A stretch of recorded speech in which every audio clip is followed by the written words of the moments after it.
பாத்தீங்களா? அப்பா சரியான போட்டோ. இப்ப நாடோடிகள் முடிச்சு வெளியே வரும்போது ஆடியோ லான்ச். ஓகே, நாடோடிகள் ஆடியோ லான்ச்சுக்கு வராங்க 2 சிங்கங்களும். இவங்க 2 பேர்த்தையும் சேர்த்து வச்சு போட்டோ எடுக்கிறது ரொம்ப கஷ்டம்.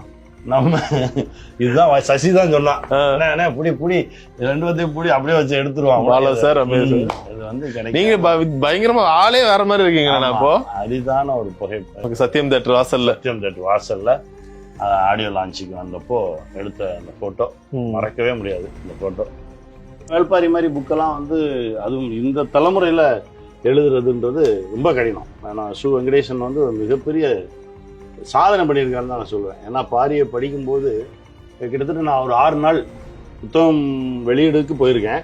ஆனா எனக்கு புத்தகம் கிடைக்கல. அப்புறம் பயங்கரமா டென்ஷன் ஆகி எனக்கு 50 புத்தகம் ஆர்டர் பண்ணுங்கன்னு சொல்லி 50 புத்தகத்தை ஆர்டர் பண்ணி வாங்கி வச்சுக்கிட்டு நண்பர்களுக்கெல்லாம் கொடுத்துட்டு நான் வந்து 6 நாள் வந்து அப்படியே உட்கார்ந்த இடத்துல அப்படியே படித்தேன். அதாவது சாப்பாடுனா அங்கேயே சாப்பிட்டுக்கிறது, பாத்ரூம் போனால் கூட கையில் தூக்கிட்டு போகிறது, இப்படியே ஒரு 6 நாள் கண்டினியூஸாக படித்து முடித்த ஒரு 3 முறை படிச்சிருக்கேன். அந்த மாதிரி ஒரு புக் அது. வெங்கடேசன் சார் அதுக்கு முன்னாடி போனால் காவல் கோட்டமும் படிச்சிருக்கேன். அதில் தான் நாங்கள் 2 பேரும் நண்பர்களானோம். அவர் அதான் சொல்லுவார். இப்போ அவர் வந்து எம்பியாக இருக்கார். பட் ஆனால் அவர் வந்து என்ன சொல்வார்னா, இந்த புக்கு படிக்கும்போது பிள்ளைங்க வளர்ந்துருச்சு, இந்த புக்கு படிக்கும்போது இந்த புக்கு எழுதும்போது பிள்ளைங்க வளர்ந்துருச்சு, இந்த புக்கு எழுதும்போது திடீர்னு பார்த்தா பிள்ளைங்க காலேஜ் போயிடுச்சு அப்படின்னு. அவ்வளோ தூரம் அதுக்குள்ளே கிடந்தாதான் அந்த மாதிரி படைப்புகள் வரும். அந்த நண்பர் ஜெயமோகன் உலகிலேயே மிக நீண்ட நாவல் எழுதியிருக்காரு. அந்த அடிக்கி வச்சிருக்கேன் பார்த்தீங்களா, 27 வால்யூம். அது 27 வால்யூம் மகாபாரதத்தை எழுதியிருக்காரு. இப்படியெல்லாம் எழுதவே முடியாது.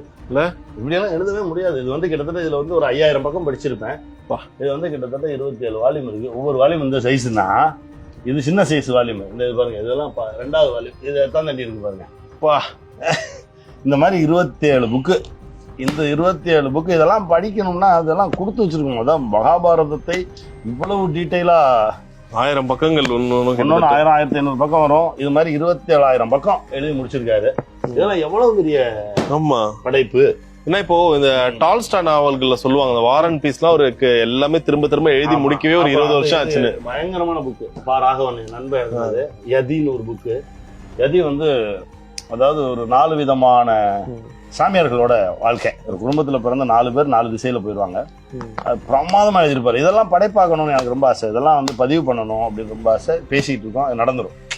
ஏன்னா இந்த மாதிரி படைப்புகளை தான் இதெல்லாம் வந்து என்ன ஒரு முறை படிச்சா முடியாது, 2-3 முறை படிக்கணும். அதான் 4 முறை படிச்சிருக்கேன். வெற்றிமாறன் சாரா இருக்கட்டும், இப்போ பாலா சாரா இருக்கட்டும், நிறைய பேர் வந்து புத்தகங்களை வந்து திரைப்படமா பண்றது வந்து அதிகமாயிட்டு சார். கோடிக்கணக்கான விஷயங்கள் இருக்கு சார். புத்தகங்களை நீங்க வந்து படைப்பாக்கணும்னு முடிவு பண்ணிட்டீங்கன்னா உங்களுக்கு அவ்வளவு கொட்டி கிடக்கு. இந்த கி ராஜநாராயண ஐயா, இவர் கதை, ஒவ்வொரு கதையும் ஒரு படம் இருக்கு. இப்படி ஒரு படைப்பாளி, ஒவ்வொரு கதையும் ஒரு படம் இருக்கு. இவர்கிட்ட 1000 படம் இருக்கு. எங்க மேல என்ன இந்த மாதிரி என்னென்னமோ இருக்கு. ஆனா நம்ம கதை எழுதல, கதை இல்ல சொல்லிட்டு கதை இல்லன்னு சொல்லிட்டு இருப்போம். படிக்கணும். வந்தவொடனே தம்பி சொன்னா கள்ளிக்காட்டு இதிகாசம் இப்பதான் படிச்சேன் அப்படின்னு.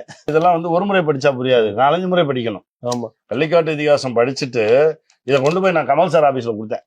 இத படமா பண்ணணும். இவர்கிட்ட யாருக்கிட்ட, நம்ம மகேந்திரன் சார்ட்ட போய் கொடுத்தேன். இந்த மாதிரி ஏதோ ஒண்ணு சொல்லும் நம்ம கிட்ட ஒரு சில விஷயங்கள். அவர் ஆசைப்படுவோம்.